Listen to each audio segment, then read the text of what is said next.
Have you ever had what seemed like a dozen ideas for books but never moved past the title? Or have you had your heart set on one idea but can't seem to make meaningful progress on it? Hey, co-authors. In this episode, we talk about the scholarly monograph as a focused intellectual project built on clarity of argument, strong positioning, and a clear scholarly identity. And then we discuss how to stay anchored when distractions inevitably arise. Let's dive in. So usually whenever I start off one of these episodes, I start off with a narrative of either helping someone else or an experience that I've had where inevitably it ends up in a place of success at the end. But this time I wanted to start off with a story of one of my failures, which is to say I had I had what to me I thought was a very good idea for a book. It was right at the beginning of the first Trump presidency during 2016. And as you all might know, if you've listened to the podcast for a while, one of my areas of study is politeness and civility and etiquette and all the sorts of things that go along with that as a cultural practice. And so I was really interested in this idea, what I thought to be a pretty large shift in the discourse of at least America as a nation, of thinking of politeness and civility as perhaps sometimes as being a little bit artificial, kind of a window dressing, a cover for how power might work, but inevitably a sort of call that still resonated with people to be civil to one another, to be respectful, to be nice. And how after the 2016 election, I think in many places around the world, but especially in the United States, we've seen this absolute erosion of this idea of any of those normative calls having really any effect on people and public discourse now. And so I was like, I'm going to write this book, and that this is going to be the contribution that puts me on NPR and gets me a book tour and has me walking around as a cultural critic. And it's going to be the thing that really kind of puts me on the map. And you might ask yourself, well, Kyle, what happened? Well, I'll tell you, I got distracted. I got distracted by all the other things that I wanted to accomplish, all the classes that I want to teach, all the other research projects that I was doing, by the journal that I was editing, by life demands, by everything else. And so I kept putting off this idea and thinking, oh, well, it's still topical. Well, by the time I felt like I had time to do it, Trump presidency number one was over, and now we were in the Biden presidency. It's like, okay, well, it doesn't seem to be quite as a fit anymore. And now by the time that we're in this Trump presidency now, it's like, well, civility's been dead for almost 10 years at this point. So maybe as a post-mortem, this book works, but as a prescient, I see a little bit further than everyone else cultural critique, I've kind of missed the boat on that. So as you can imagine, this is a book that I still have files on, I still have chapter outlines for, I still have all this stuff for, and yet it is a book that I will probably never write, never revisit, because the moment that I thought that it was really meaningful has passed. I don't want this to happen to you. You have things that you are very passionate about. You have arguments that you want to make. And especially with books, it's really important that you're making those contributions at times whenever the public dialogue or the scholarly dialogue or both are really, really hot for whatever it is that you're talking about. It's really important for your book to meet that moment, because unlike a scholarly article, which you don't get paid for, a book is something that you could conceivably make money off of. So scholarly monographs then can run the gamut of very, very dense, very targeted books that are meant for other scholars to the more scholarly trade books that are meant for more public consumption and everything in between. And so that's what I want to talk about today. I want to talk about how to make sure that you get your scholarly monograph off the ground and get working on it, because there's no better time for your idea than right now. Okay? So let's dive in. Are you interested in mastering scholarly writing, developing productivity, and increasing impact, all while staying healthy?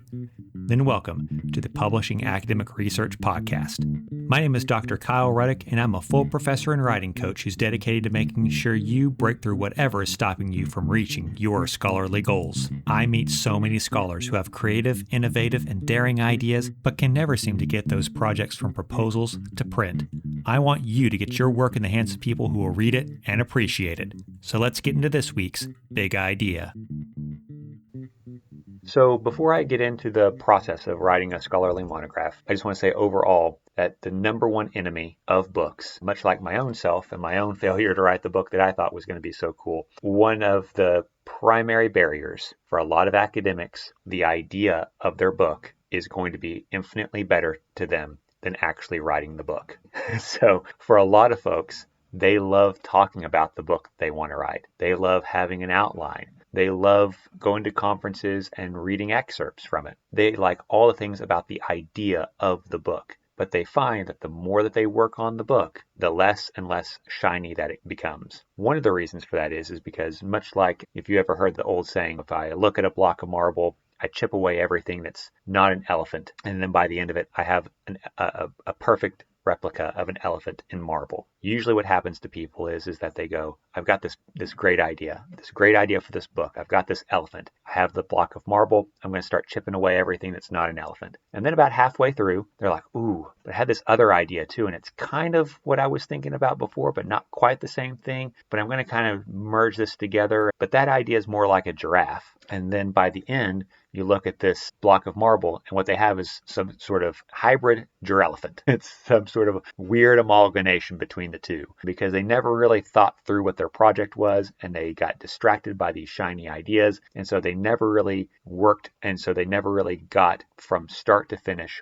one idea done. And so for some people, this manifests as the girelephant. For some people, this manifests as they just like talking about the idea, but they never actually write the book. For some people, this manifests as getting contracts, but then never following through with their publishers. There's a lot of ways that this manifests, but all of them have at their core the same thing, which is for a lot of people, the idea of a book is better than actually doing the writing of making a book. And that happens, I think, with all of us a little bit, whether that's articles, book chapters, books, whatever it is. But I think it's especially egregious with books because they're such a bigger, longer, larger project that it just lends itself to that type of distraction. And so we really want to make sure that before we start thinking about anything else, that we recognize that this is a project that is going to take a long time. It's going to take a lot of effort, a lot of discipline to make it from start to finish, and that one of the things that's going to help you get your book done is your ability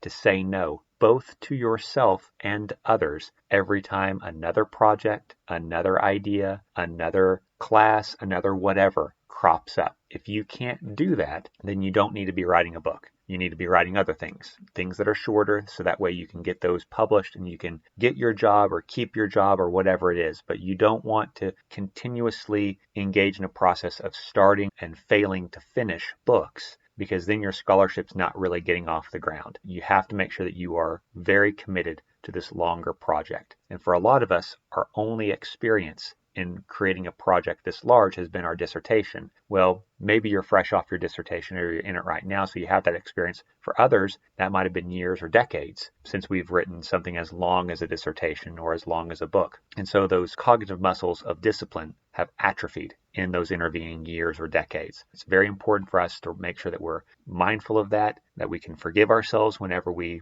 don't do the things that we want to do, but that ultimately that we are working towards this larger goal of this monograph project. Okay, so much like with the other types of books that I've talked about before, whenever you're developing your book idea, the first thing that you want to do is get an idea of what your topic is, and that topic needs to be argumentative in nature. So what is it that you are supplying that others in your field have not to date? Is that a unique take on something that other people have written about before? So maybe you're using a new theoretical framework or deploying a new type of method that hereunto has not been explored by folks. Maybe it's some new topic itself, right? Some sort of dynamic or some sort of case study or a specific historical event or some other thing that has not yet been studied and that your work is going to kind of pioneer that field for. But ultimately, whatever it is, you need to be able to make a cogent argument as to why what you're doing is unique and how it contributes something different than what other work in this area has done to date. You should also be able to explain your book and why it's important in less than 15 seconds. You get maybe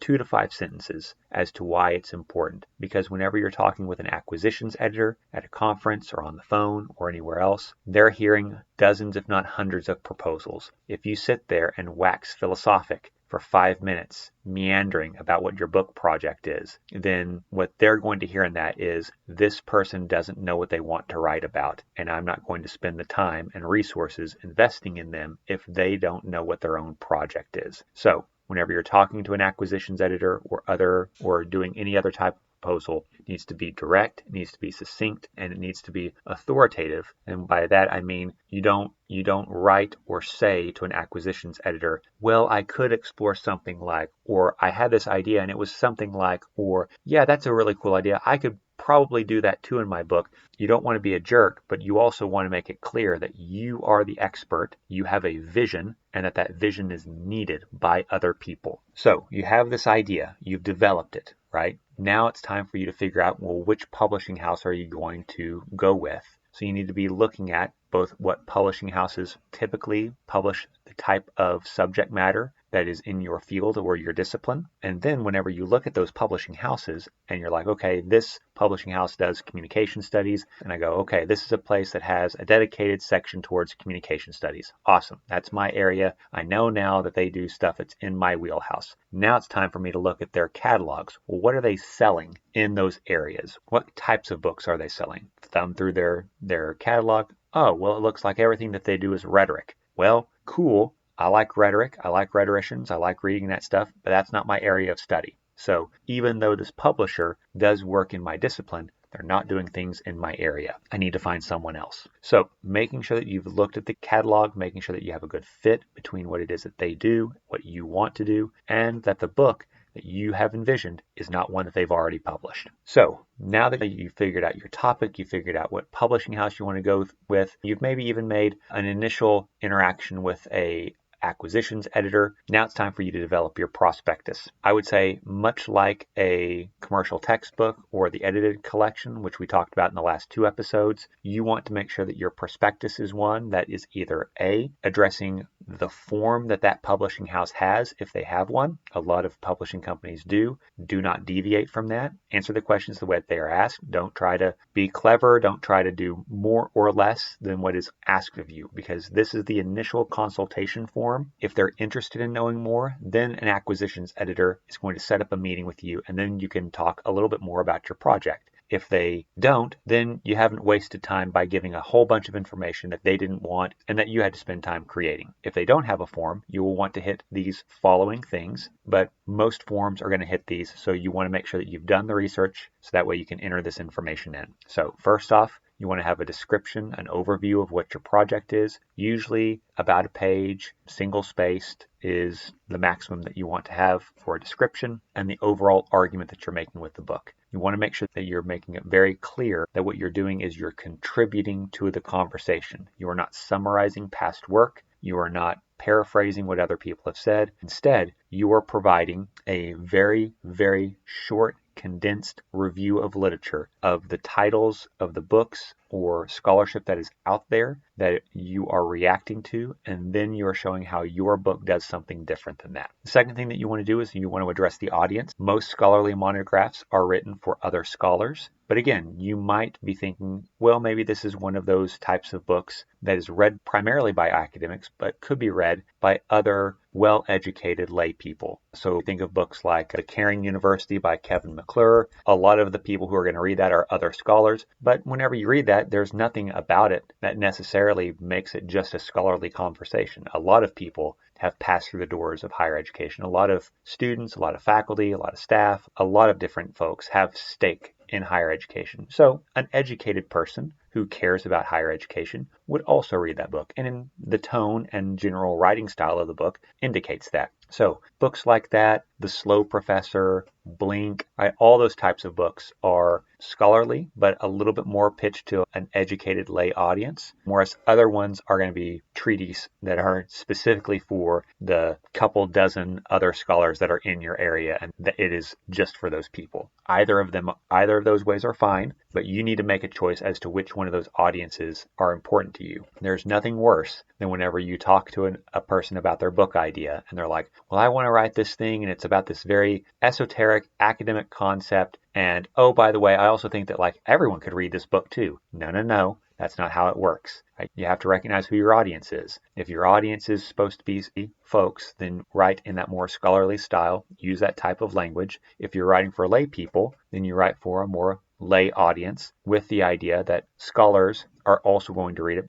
but they're not going to be reading that in the sort of in the same way as a straight up scholarly treatise, right? So there are different audiences. You need to make sure that you pick one and stick with it. The next thing that you're going to want are the competing titles. We've already talked about this, but just to reiterate, it is very important that you are identifying what books are going to be direct or indirect competitors of your text. It could be that you are responding to a text, right? So someone else has a book and you're writing your book as a contradiction to theirs. Cool. Go for it, man. There's nothing more fun to read than whenever scholars disagree with one another and they get snippy in book form. But you want to make sure that you are figuring out those competing titles and then showing how you have some sort of value, that you have some sort of valuable contribution that makes your work novel. Again, and I cannot stress this enough, whenever you're writing any type of book, unlike a journal article, where once it gets published, it stays in a repository and the product from the publisher is being sold to libraries, many of which already have subscriptions to large catalogs. Instead, a book has a market of actual people who can make choices in the market as to whether to buy your book or not. And so from a publisher standpoint, they want to know that there is an audience and a market for it before they invest the time and the effort into publishing it. The last thing that you're going to want are your chapter outlines. And there's two reasons that you want chapter outlines. The first and most obvious is that in your prospectus, those chapter outlines are going to show the publishing house and they're going to show the acquisitions editor that you're serious. If someone comes up and they're like, well, I've been having an idea for a book for a while now, and here's kind of the title that I was thinking of, and here's some ideas that I've been batting around, that's not a book proposal. That is a coffee shop conversation that you have with a colleague. That's what that is. An actual prospectus, an actual pitch to an acquisitions editor should have a strong chapter outline where you're showing exactly what you're going to do from start to finish in the book. But the other reason that you want to have it is because the chapter outline is going to, in turn, be one of the things that tether you in the course of you writing this book. There are so many times whenever I talk to people and they get 1, 2, maybe 3 chapters into a book and then they just kind of peter out because they don't know what the next chapter should be. Well, that's because they didn't think through the entire project. And as a result, they approached it like they were writing journal articles, which, a journal article, 20, 30, 40 pages, well, that's a chapter, right? So I wrote 1, 2, 3 chapters, 1, 2, 3 articles. Now I'm kind of tired. I don't like this project anymore. Now I'm off to the next thing. So it's really important then that you are breaking away from that tradition of writing and doing this more long investment form of writing. And a chapter by chapter outline is going to help you do that because it's going to provide you that roadmap that whenever you get deep into chapter 4 and you're like, God, this is taking a while, man. Like this is just, it's boring. It's not quite as shiny as it was. I've got other things that I want to do. Where am I even going anymore? Oh, here's my outlines. Here's my map. Now I can reach my destination. I can see I'm close. I'm close to that shining city. I can make it. I just got to get through this next however much, right? And so a chapter by chapter outline, even if it's not called for in the prospectus document or in the pitch document, you should make one. So now at this point, you've got your contract. You've signed that with the publishing company. Congrats, good for you. Apparently it's got wheels because someone's decided that if you get it done, they might even give you some money for it. Huzzah, good for you. Go celebrate. Whenever it comes time to writing it, one of the things that you want to do is, again, think about what kind of audience that you want as you're writing. And what I mean by this is that if you look at more scholarly monographs, the tone of that writing is much more technical and much more scholarly. And there you have an argument that you are laying out over the course of the 5, 6, 7, 10 chapters. And each one of those chapters is functioning as itself a small part of the overall argument of your book. And so your first chapter is usually where we have been in this conversation. The next chapter is usually where we are right now.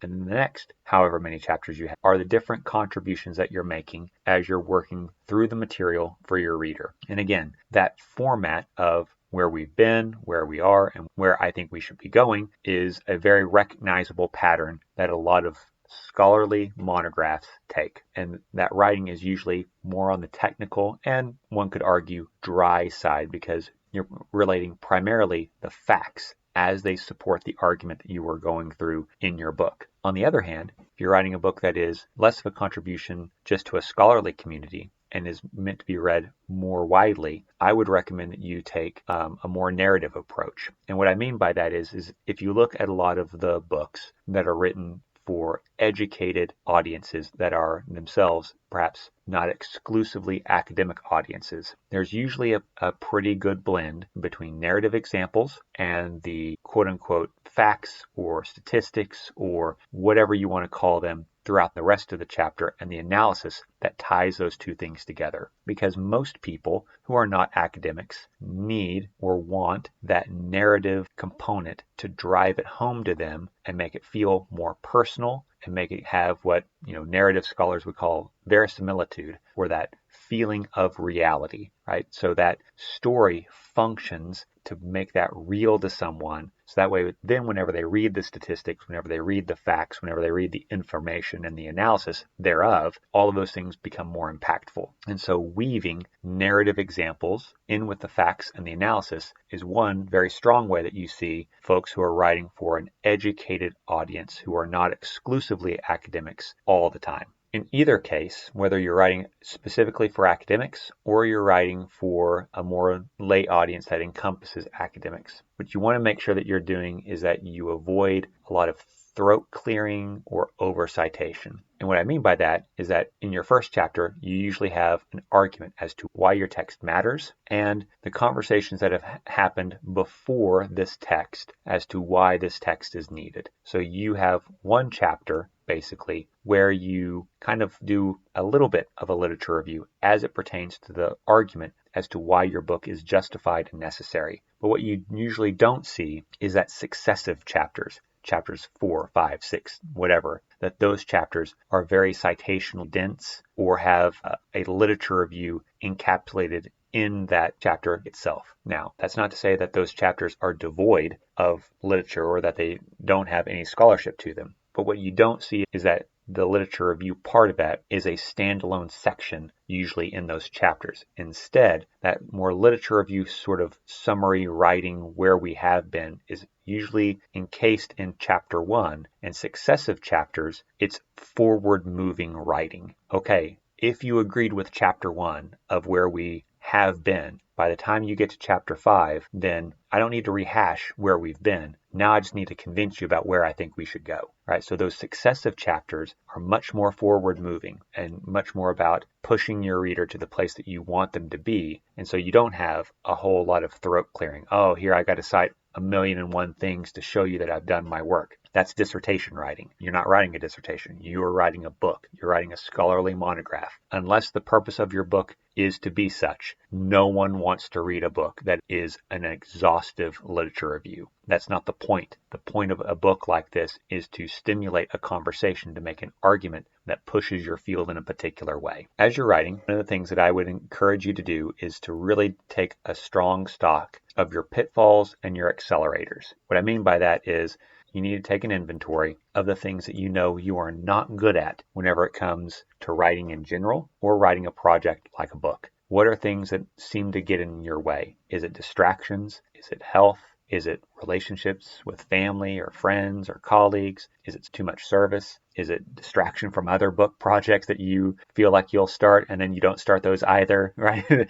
What is it that's getting in your way? Take an inventory of those things. Are they things that you can manage? If they are, how are you going to manage those things over the course of your timeline to get your book done? Are they things that you can't manage? A book is not the only way that you have scholarly contributions, but if every time that you start a book, you don't finish a book, then all you've done is frustrate yourself.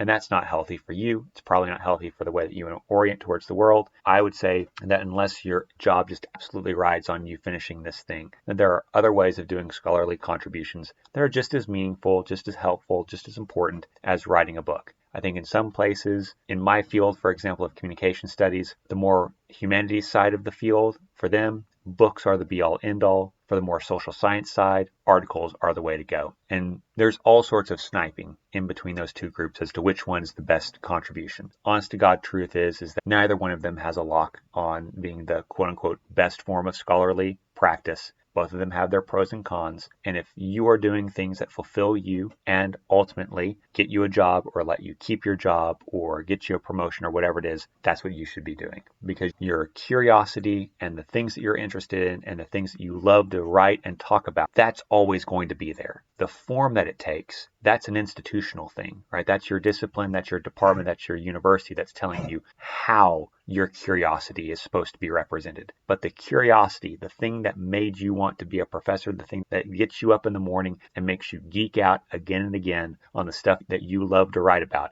that is yours. No one can take that away from you. So knowing those pitfalls, but also knowing your accelerators. What are things that really bring you joy in the process? Do you have a favorite place that you like to write? Do you reward yourself whenever you get things done? Do you have a colleague or a friend, someone that you love just talking about your project with? Those are going to be the things that really help you get through this, because a book is going to take you a long time to write. Even if it doesn't take you a long time to write, it's going to take longer to do that than an article. And so you have to make sure that you have the things that bring you joy in the writing process at the forefront of your mind, because those are going to be the things that you rely on whenever it seems like this idea is a little bit less shiny, whenever it seems like everything else is hemming you in a little bit more, whenever it seems like this is just a little bit harder than you thought it was going to be. It's going to be the things that really help you accelerate that are going to get you over the hump. The final step after you've written the text, right, is for you to now publicize it and market it. Now, your publishing house might have its own marketing team. If so, that's awesome. But even if they do, you will still want to do some of the marketing on your own. There are things that you can do as an author that will increase the sales of your book and increase its impact, right? Because ultimately that's what you want. Yes, I mean, you'll make more money if you sell more books, but I will be honest with you, unless you're writing something like Blink or The Slow Professor, you're probably not going to make a whole lot of money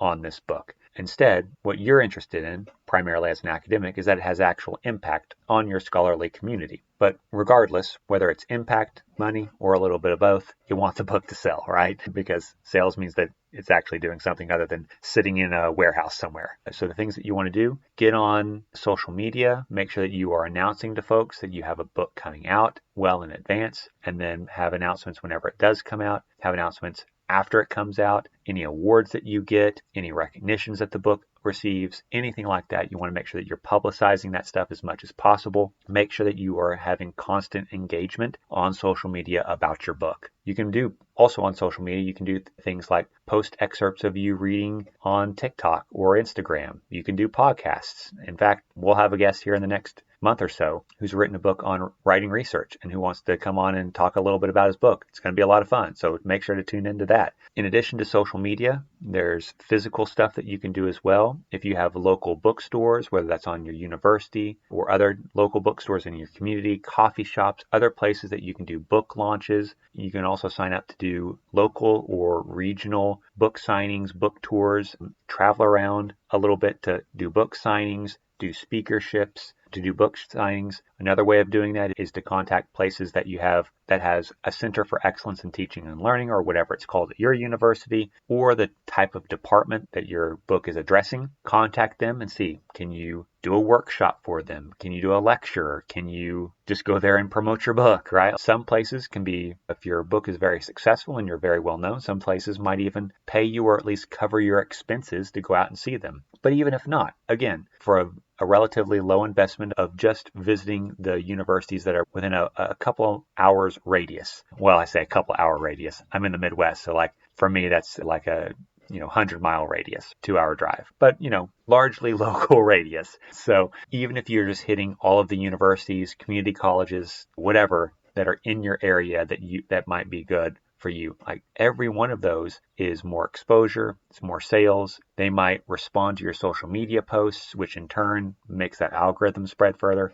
So in addition to the social media stuff, there's physical stuff that you can do as well. Some conferences allow you to do workshops or panels or spotlights on books whenever they're written. So look at your conferences that you've been attending to, or ones that you might want to attend to. Maybe those are outlets that you can present your book at or read excerpts from, or otherwise connect with people about. And also at conferences, it's possible that your publishing house might have representatives at the conference, so acquisitions editors, marketing folks, all those sorts of people. So those are also people that you can talk to. Overall, what I typically encourage people to do is to keep track of your progress. That can be a chapter progress bar where you write to yourself, I wrote 200, 300, 500 words, however many words you got down, or I did the editing today, or I found sources today, whatever it is, but making sure that every day you are tracking what your progress is, so that way you can show yourself that you are getting things done, even whenever it feels like the book is not coming along as quickly as you wanted it to. And I think that if you do that and you really focus on what moved forward in my writing, what did I get done that wasn't done before? Because the truth of writing is that writing happens one word at a time. And so if you go an entire week and you're like, oh, all I did was write a sentence. You know what that is? That's a sentence more than you had written before. And so every time that you show yourself, I'm making progress, that can give you the stamina and the strength to go on. So that's going to about wrap it up for me, folks. Again, and I can't stress this enough, a book is a different type of beast. A lot of folks don't have experience in writing books because so much of academia is geared towards articles, especially in the social sciences. But scholarly books, whether it's for other scholars or it's more for an educated lay audience or somewhere in between, those books have immense value and can be a really cool place that you can work through an idea in a type of depth and nuance that can't be replicated in an article. And so if you're interested in writing a book, just know that you are in for a long haul. And if you're the type of person that at this point does not have experience in writing books, you should really go in there with eyes wide open that this is going to be a different type of writing. It's going to be a marathon and not a sprint. And that in order to get it done, you're going to have to really dedicate yourself to having a clear plan for how you're going to get the book done, how you're going to get each chapter of the book done, how you're going to get each section of the chapter of the book done, how you're going to get every paragraph of the section of the chapter of the book done. Because that level of detail is going to help you maintain a course, and that way you don't end up getting lost in your own prose and then end up never completing the book. Folks, before I end, I will just say, so this is the last part of a 3-part series on writing different types of books. Next week, I'm going to get back into some writing tips. I hope that you find those helpful. I'm going to focus primarily on outlining and how to work through outlining and how to use outlining it as a way that really kind of elevates your writing. So I hope you tune into that. I would also ask you that if you haven't already, whatever platform that you're listening to this on, if you throw me a 5-star rating and write a little note about what you like about the podcast, I'd really appreciate that. As I've said before, I don't monetize the podcast. You're not going to hear ads on this. I'm not going to hawk things to you. That's not my style. But the algorithm gods, they do like it whenever there's engagement. So if you could give me a 5-star rating and write a little something nice about the podcast, it would really help out the channel, and I would really appreciate that. So I appreciate you all for listening, and I'll see you in next week's episode. Hey, co-authors, what's stopping your best ideas from becoming your next big publication? Brilliant research shouldn't die in your drafts folder. Now's the time to bridge the gap between the possible and the published. You can support this podcast by subscribing to it, leaving a positive review, assigning it to your classes, or sharing it with a colleague. Let me know what I can do to make this the best podcast resource for you. And if you'd like to know more about my writing coach services, then you can find my information in the podcast description and set up an appointment. I'll be back next week with another episode. But until then, keep healthy, keep writing, and don't let reviewer 2 get you down.